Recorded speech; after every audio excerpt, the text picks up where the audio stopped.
How's everyone doing? This is going to be a what movie should I watch vlog, horror edition. They're all horror movies. Horror is my favorite genre by far, but it's October, so of course I'm going to be watching horror all the time, even more so now, an emphasis on that. And I want to, continue doing a lot of horror coverage on here.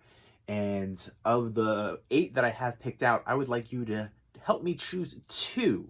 So, leave me a comment down below letting me know which 2 of the 8 I have picked out of the movies that I'm going to show you in a second that I should watch tonight. So I'm going to try to watch 2 tonight. And if you have any other horror movie recommendations for me to check out, definitely leave me those comments down below and let me know what you're watching tonight as well. And I'm also going to go ahead and do like a room tour / collection tour. I always seem to do that, kind of like a mixture. I feel like, I'm going to show you some of the movies that I have picked out, but I might as well just show you the whole collection as well. And I'm going to do, an in-depth overview of my whole horror Blu-ray collection too. I've been doing the random horror Blu-ray shelves. You guys seem to like that. I like doing them. And, I feel like it's way overdue for me to do the complete collection again. I did one years ago, and it's way more now. But let me go ahead and show you. Here is the horror Blu-ray collection right here. I've got this chair here, which I'm going to actually sit in this chair when I do, the bottom shelves here. It'll just be easier to, do that. And maybe I'll probably sit on the floor for the last 2, actually, for the shelves. But I picked up the new Halloween 4K Ultra HD Blu-ray Best Buy exclusive Steelbook, which I'm going to do an unboxing for. I actually love the artwork. I already have it on 4K, but it's a classic. They know how to get us. How many different editions of Evil Dead and Halloween have there been? We always continue to buy them. I think as horror fans, we kind of drive the physical media market. It's like horror and Disney. Those are like the 2 big markets for physical media. But yeah, hopefully you can see all of that in there. And then I've got more of the horror Blu-ray collection. I've got all kinds of box sets and stuff on the floor, and some Funkos and stuff, and figures, and more horror Blu-rays. Here is the old Anchor Bay 10 edition of Evil Dead 2 signed up by Bruce Campbell. And I was able to get this Funko Pop signed up by Robert Englund, which I think looks super cool like that. I like getting the autographs on the actual Funko Pops instead of on the outer box. I always feel like the outer box, I don't know, the plastic of it, it might, smear and smudge and deteriorate. And plus, I like to actually showcase my Funko Pop figures outside of the box. You get a better look at them. They take up less room that way.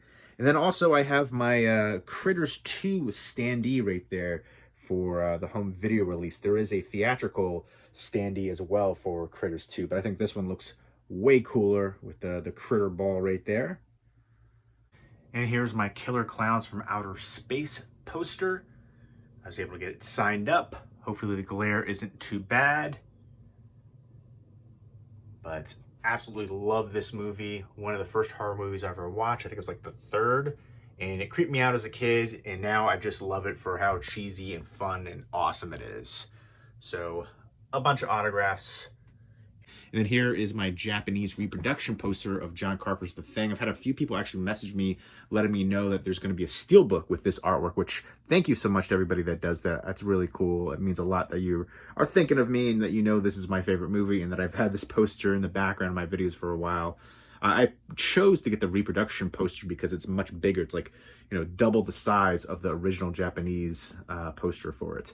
And then here is all of my Criterion collection and some Twilight Time, and I have right here some TV shows and seasons obstructed from view. These are all ones that I'm going to get rid of in my collection. There's a bunch I got to go through still, so piles. And then up on the top, I've got some bust sets right there, and the first one is the T2 Endoskull, which I was able to get signed up by Robert Patrick, the T1000. So I should really take it out of that protective case, so I can display it and see the autograph, although it is on the top of the head, so you won't be able to see it too well up there.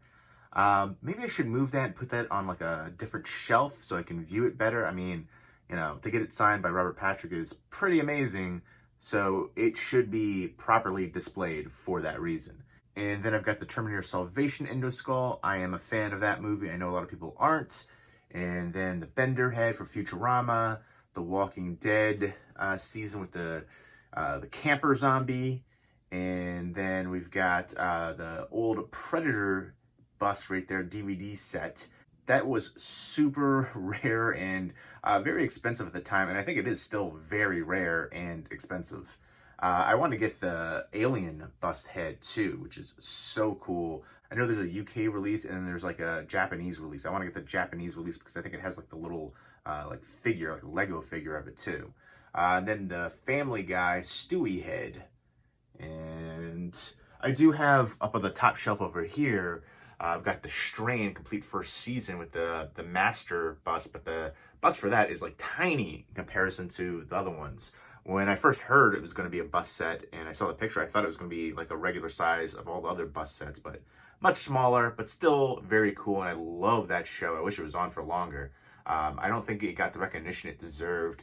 I think it was just as good as The Walking Dead. You know, it's vampires though. Really unique, cool take on vampires. And then I've got Predator and Alien, like mini busts right there. And then I've got Masters of Horror Season 2, which is just one of the worst packaging for a release ever. I've heard some people say it's one of their favorites, and to me that's crazy. Yeah, it looks cool as a skull, but you take the top part off and it's just like loose discs right next to each other inside there with the hard plastic. Terrible design. The outer packaging is cool, but you had to do something different. Put them in paper sleeves or something, protective discs. So crazy. And that goes for, at least the last I looked, it went for a pretty penny. And then the Halloween 30th anniversary set, so many different editions of Halloween. And that goes for, I think, about $100 or so now. So this was like one of my first Blu-Rays that I got too, that Halloween set. Kind of unintentional. I just got it because I thought it was awesome and I love Halloween. And, you know, it was a DVD Blu-ray combo set. So very cool. It was that, and then the Heather's Locker 10, and then John Carpenter's The Thing were like the first 3 Blu-Rays that I got. The Heather's Locker 10 is ridiculously out of print, goes for crazy money too. And then like the first one I intentionally got as a Blu-ray though was John Carpenter's The Thing, because it's my all-time favorite movie. But yeah, those are the bust sets right there. And I do have, oh yeah, Caesar, which I gotta put somewhere, but there's no room over here, and I have to stabilize the bookcases. Actually, I gotta mount them into the wall. This one's actually kind of a pain because it's in front of like the window, so I don't know, it'll be hard to kind of mount that one, but that one I can mount. So I'm gonna put this bust set of Caesar, the Planet of the Apes set, the DVD set, up on top. And that's actually a really cool set. I love the heck out of that set. I wish there was a Blu-ray version of it with all the Planet of the Apes movies and, you know, the animated series and all that stuff in one bust set like that. I do want to get the other for the newer Planet of the Apes bust set too. I do like the new ones. And then I've got some Arrow Video over there, and digibooks and steelbooks and steelbooks and steelbooks and steelbooks and just stuff all over the floor. Got more goodies over there and a lot more goodies over here. More stuff I've got to do updates for. And then there's another small bookcase over there. Got the custom Hereditary VHS with the Charlie head right there, which that scene totally caught me off guard. To me, it was like Psycho. You're watching this one lead character and then all of a sudden, bang, you're not anymore. And what an awesome shot for that front cover. I'll go ahead and give you a better view of it because it deserves it. In kind of the old like WB style VHS. And even when you open it, it is pretty awesome and detailed. It's got the green right there on the tape head. And Please Be Kind Rewind sticker. And, you know, it's got a little label right there for it. So I thought that was awesome. I love Hereditary. Super creepy. One of the creepiest movies, not only of recently, but of all time for me. I love the heck out of it. It seems to be a very polarizing film, though. A lot of hate for it, too. And then there's a bunch of Funko Pop figures. There's Elvira on the back, which I believe was like an FYE exclusive. On the chair, her big old head, though, with a, you know, gust of wind, it'll blow her over. But some awesome Funko Pops, and you got to put them on display. Don't keep them in the boxes. Got to appreciate all the artwork. Plus, the boxes take up more room, too. But yeah, definitely appreciate all that awesomeness. And then there's the Leatherface, which was the Hot Topic exclusive, and that was the Chase edition with the blood splatter. I got some cool chases and good stuff like that, you know? I don't have a ton of Funko Pops, but the ones I have are pretty friggin' awesome in my opinion. And yeah, there's more stuff I've got to do updates for. Just stuff everywhere. I definitely want to get everything off of the floor because, yeah, it's, you know, it's so cluttered in here. I can barely move in my office area. And here's my Phantasm poster, which I was able to get signed up with the help of one of my friends, Angus Scrim down there at the bottom. I definitely need to hang this. I gotta make a place for it because it is awesome. And I think the Phantasm series as a whole is underrated. It is a classic horror franchise in my opinion. And again, I've got stacks everywhere. So I definitely hate that. I need to organize better. I need to get rid of a lot more stuff. I just don't have the room. Space is at a premium. And I've gotten rid of a ton of movies. Like every month, I'll probably get around 30 movies in, and I try to get close to double that out. I try. I want to say I get at least as many out the door as I get in. So it's a constant ebb and flow. And over the past 5 years, I've sold over 7,000 DVDs and 3,500 Blu-Rays.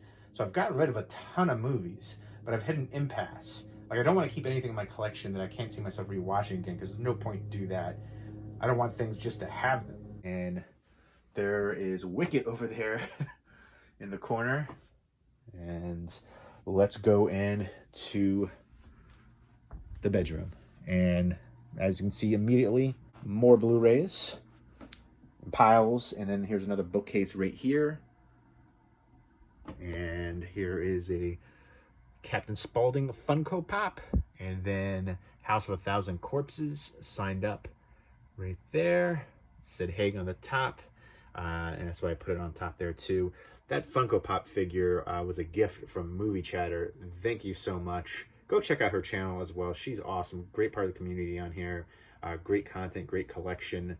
Love her videos. She's become a good friend of mine, and that was a super generous gift. That Funko Pop goes for like crazy money now. And I always wanted to get that signed up. I got to meet Sid Haig a couple times, but I was never able to get that Funko Pop. But very happy to have it in my collection now. I'm actually going to take that out of the box because, again, I prefer them out of the box. But for now, I've had it there.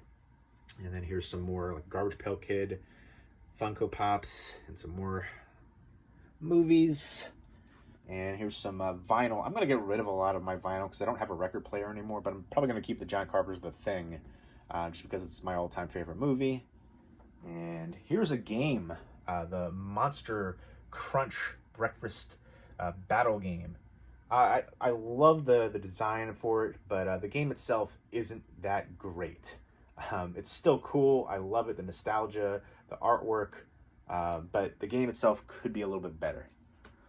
But there's some other really cool horror-esque games out there, which I will actually talk about in the future.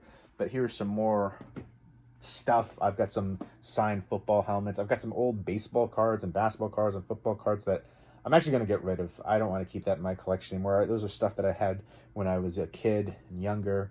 There's a bunch of Michael Jordan cards, and they just take up so much room. And I've got some comic books in the box there, and then in the box over there I want to get rid of as well. I'm going to get rid of a bunch of stuff from my childhood, essentially, just because I don't, ever really look at it anymore. There's no reason to keep it. It takes up space. And then I've got a bunch of horror movies right here, which I'm going to do a video for. And then those are the movies I got picked out. I'll show you in a second. The bathroom. It's where all the action happens. Just kidding. I feel like in all those different, Cribs episodes, they say the bedroom's where the action happens. I always say that as like my corny little joke, but there's the TV. I got to dust. You got to forgive me about not dusting. I hate that. I don't like to dust or vacuum. But there is a method to the madness, organized a bit, but I know where the majority of everything is. But yeah, there's more piles here, stuff that I have to watch or have to do updates for. And here on the top shelf, we've got special editions, collectors, set stuff like that. We've got Tommy Boy, the bobblehead Best Buy set. We've got Labyrinth, which is the 30th anniversary edition with the MC Escher inspired staircase scene. And you can see that. And then the Watchmen Night Owl ship, I believe that was an Amazon exclusive. That's one of my favorite editions in my collection. And then we've got the Talladega Nights, we're talking Ricky Bobby bobblehead, and then the Underworld sets, and then we've got the V for Vendetta set right there, the Mask, and then the Planet Earth globe sets, and then we've got some more sets over here, and the Terminator Salvation is an Italian set. I know a lot of people don't like that one, but I dig it. And we've got the Big Lebowski bowling ball set, and the Enterprise, and Dark Knight, and some horror box sets up at the top, and then another horror box set there. The over on this side is all horror DVDs. I was able to get a bunch of these signed up. David Schmoller for Tourist Trap. Slither, I got signed up by James Gunn before he got real famous, you know, Guardians of the Galaxy, all that stuff. I love Slither. Great genre blend, horror, comedy, sci-fi. Two Evil Eyes, I was able to get signed up by George A. Romero and Adrian Barbeau. I actually bought this from another collector. It's funny, I had sold stuff to him in the past, so we didn't realize it initially, and then afterwards it was like, oh, that's pretty cool. He actually sent me the pictures of the signing, so that was really awesome. I try not to buy, signed stuff unless, there's pictures of it being signed, or, it's got a third-party authenticator. You got to give me at least the ticket or something, or the stub from the signing, something like that. And 30 Days of Night and Dress to Kill. Nancy Allen on the Dress to Kill right there. But here's all the horror DVDs, and this is a Jaws Snow Globe, which I got from Fright Crate, which I think looks awesome. But there's all that. More piles of stuff like everywhere. And more DVDs. And I was able to get Don't Tell Mom the Babysitter's Dead signed up by Danielle Harris. I got that on her website, actually.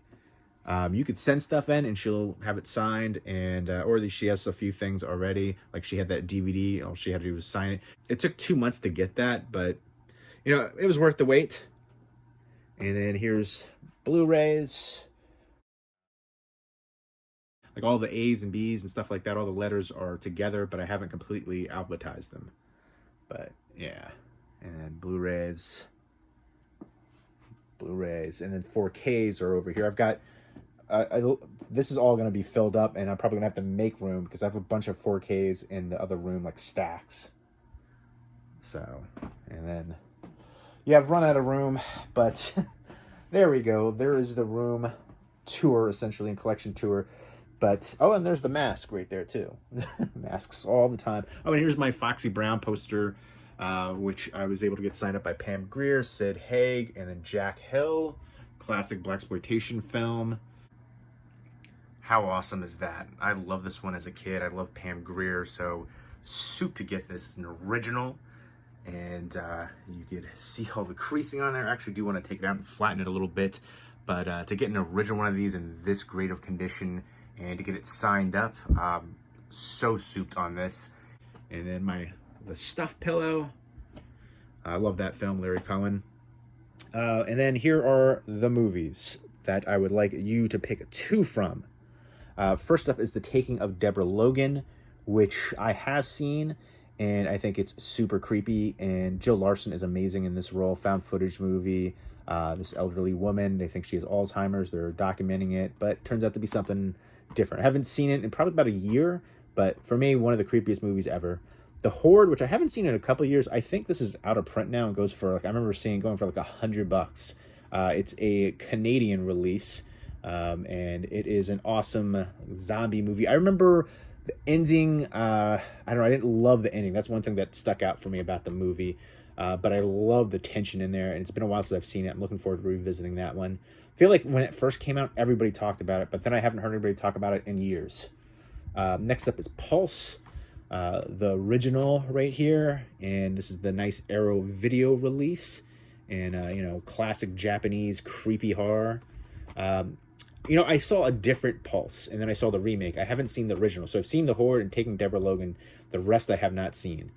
We Are the Flesh, which I've heard this is a Spanish horror. Heard this was like super creepy and trippy and psychedelic. I want to say it's like a brother and sister going to this weird apocalyptic city to take refuge, and some weird hermit puts them to work, and then just weird things start happening. There's a dark, forbidden realm. It sounds really crazy. The synopsis right here, and then the description: extraordinary and unsettling film experience, sexually charged, nightmarish journey into an otherworldly dimension of carnal desire and excess. Powerful allegory on the corrupting powers of human desire. It's graphic, powerful. So yeah, we'll see right here how this turns out. I've had that for a bit, and I keep meaning to watch it. Like, I'll get other movies, so sometimes stuff gets pushed to the bottom of the watch pile. MFA, which is one that I recently got, and starring Francesca Eastwood, Clint Eastwood's daughter. Kind of an assault revenge movie in the vein of I Spit on Your Grave is what it sounds like. I love the cover to that with the neon kind of colors. It gives me like a really kind of like 80s vibe. Makes me think there's going to be like a synth pop soundtrack, but I'm sure that might not be the case. Clifton Collins Jr. is in there too. And I still want to know what MFA stands for. Motherfudging Awesome, Master of Fine Arts, something different. The Divine Fury, which is a Korean horror movie. And that looks super creepy to me. And even that cover right there, that shadow, looks like it's going to be like a religious horror. Let It Snow, which is a snowy setting horror movie. I always say I love snowy setting horror. There's not enough great ones out there. There should always be a Friday the 13th.